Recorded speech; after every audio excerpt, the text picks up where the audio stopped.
Bonjour les amis, je suis ici avec mon amie Sabine dans le jardin parmi les couleurs d'automne que je trouve extraordinaires et c'est mon anniversaire, alors j'ai décidé de vous offrir une petite vidéo. Bonjour Sabine.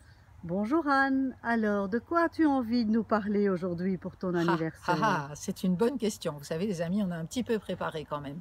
Eh bien j'ai envie de vous parler du thème que je chéris le plus de tous les thèmes et les valeurs nobles qu'on puisse imaginer, et c'est le thème de la vérité dans le sens de l'authenticité. Et pourquoi j'aime ce thème? Eh bien, j'aime ce thème parce que j'ai découvert en ce qui me concerne dans ma vie, et aujourd'hui j'ai passé le cap, j'ai 1 an de plus, eh bien je trouve que c'est un thème qui stimule l'amour, qui préserve l'amour et qui décuple l'amour. Donc la vérité ou l'authenticité, moi, c'est une de mes valeurs préférées. Et j'ai décidé, en préparant un petit peu ça ce matin, de vous en parler en 5 déclinaisons. Alors la première déclinaison, c'est est-ce que je peux être vrai le plus possible? Est-ce que j'y travaille? J'ai déjà abordé ça dans d'autres vidéos quand j'étais en Grèce cet été. Est-ce que j'y travaille quotidiennement? Et il y a 2 questions que j'aime énormément me poser par rapport à ça. C'est la première, elle est très importante et je vous propose de vous la poser, c'est qu'est-ce que j'aime vraiment être ou faire? C'est quand même important de le savoir et puis le plus possible d'aller vers ça. Et la deuxième, c'est quand j'ai trouvé ces choses que j'aime faire ou ce que j'aime être, qu'est-ce que de tout cela je sacrifie sous prétexte de préserver des besoins en manque? Par exemple, si j'ai un besoin de sécurité, mettons, et de sécurité qu'on m'aime et qu'on me reconnaît, qu'on m'apprécie, peut-être je vais décider de garder pour moi certaines choses et de ne pas les dire par peur de perdre l'amour. Voilà, alors je vous laisse réfléchir à ça quand j'aurai fini la petite vidéo et je voudrais continuer avec les 4 autres déclinaisons de ce qu'est pour moi la vérité. Et je vais tout de suite passer au cœur de ce qui m'est cher, c'est la capacité de reconnaître ses erreurs et ses limites. Pour moi, c'est un grand facteur de liberté et c'est un grand facteur d'amour. Parce que si je peux dire je me suis trompée, si je peux reconnaître quelque chose que j'ai fait ou je trouve que j'ai largement foiré, eh bien d'abord je vais mettre l'autre à l'aise parce qu'il va se dire peut-être que lui aussi ou elle aussi, elle a fait la même chose à un autre moment. Et ça va la mettre très à l'aise, cette personne. Ça va la rapprocher de moi parce que je vais quelque part être au plus près serré, au plus près possible de qui je suis. Et donc ça va créer un climat d'intimité avec la personne et je trouve que c'est un grand facteur d'amour. Donc pouvoir reconnaître mes erreurs et dire voilà, ce que j'ai fait, que j'aurais aimé faire autrement auparavant. Et reconnaître ses erreurs, je crois que c'est important de faire la différenciation clé qui est que ça n'a rien à voir avec me mettre dans une position basse où je trouve que j'ai mal fait. Reconnaître ses erreurs, c'est dire j'aurais aimé mieux faire mais j'avais pas réalisé à ce moment-là et voilà, je ferai mieux à partir de maintenant, mais ce n'est pas m'en vouloir ni me juger, c'est très très différent. Alors, par rapport à reconnaître ses erreurs, oui, donc je vous ai dit que ça met à l'aise et je voudrais terminer en disant que c'est un grand signe de maturité. Personnellement, je craque. Donc si jamais vous avez des erreurs que vous avez voilà, réalisées dans vos vies et que vous avez envie de m'en parler, je vais craquer pour vous. Alors après reconnaître ses erreurs, il y a quelque chose dont j'ai déjà parlé, c'est réduire l'écart entre l'être et le paraître. Est-ce que je peux le plus possible coller à ce que je suis plutôt qu'à ce que je pense que je dois montrer de moi pour être aimé? Moi, je trouve que c'est très relaxant, surtout avec l'âge. J'aime beaucoup de pouvoir oser être qui je suis parce que si j'ose pas maintenant, ça sera un jour trop tard.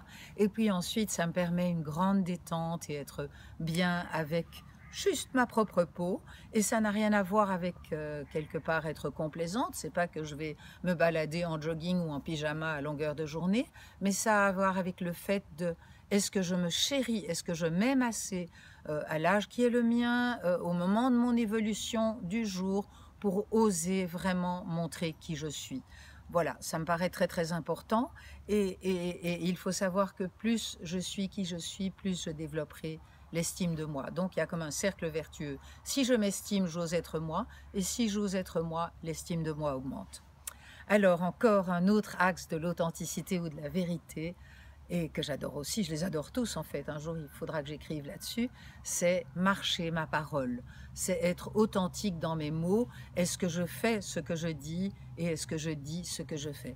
Moi j'ai remarqué, depuis que je me suis penchée sur cette question, que si quelque part je suis en face de personnes authentiques, et mon amie Sabine est d'ailleurs une personne très authentique, voilà, on vous montrera voilà, son look quand je prendrai la caméra en fin de vidéo. Je lui ai demandé, elle est d'accord. Sabine, elle a une qualité, elle est très vraie, elle me dit même que parfois elle est un peu trop vraie. C'est pas ça dont je vous parle, mais être très vrai, c'est le plus possible marcher ma parole, respecter mes engagements, parce que si vous voulez, si je dis ce que je fais et je fais ce que je dis, les gens peuvent s'appuyer sur moi, peuvent compter sur moi, et je crois que ça ferait tourner le monde très rond si on pouvait compter chacun les uns sur les autres, ou le cas échéant dire je me suis trompé, j'ai dit que je ferais ça et je ne l'ai pas fait, parce qu'au moins ça, dans cette reconnaissance-là, quelque chose peut ensuite se reconstruire si une confiance a été trahie.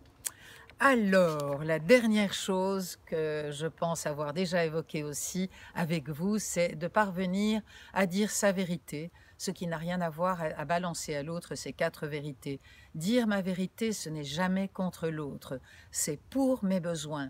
Et vous reconnaîtrez que comme on n'a pas appris, à moins qu'on ait fait pas mal de communication non violente ou de travail sur soi, on n'a pas appris à dire les choses à l'autre d'une façon recevable. En général, on lui dit des choses du genre « tu ne me comprends pas, tu ne m'as jamais écouté ». On oublie que soi-même, on ne s'écoute pas soi-même, qu'on ne se comprend pas ou qu'on ne se connaît pas. Et au lieu de dire « j'ai vraiment besoin d'un climat dans lequel j'ose m'ouvrir et commencer à dialoguer en profondeur ».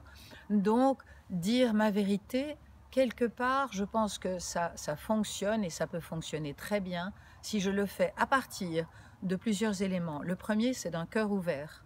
Quand je vais chez l'autre, si j'ai le cœur fermé et que je pense qu'il a fait quelque chose de travers, je vais dire une vérité qui ne va jamais être recevable par l'autre. Le deuxième critère, c'est de connaître mes besoins, et pas uniquement mes besoins de surface, du genre j'ai besoin d'écoute, mais mes besoins plus profonds. Si je reçois cette écoute, je peux déployer mon cœur et l'ouvrir pleinement, et je peux me sentir en confiance. Donc d'avoir la capacité de connaître mes besoins profonds.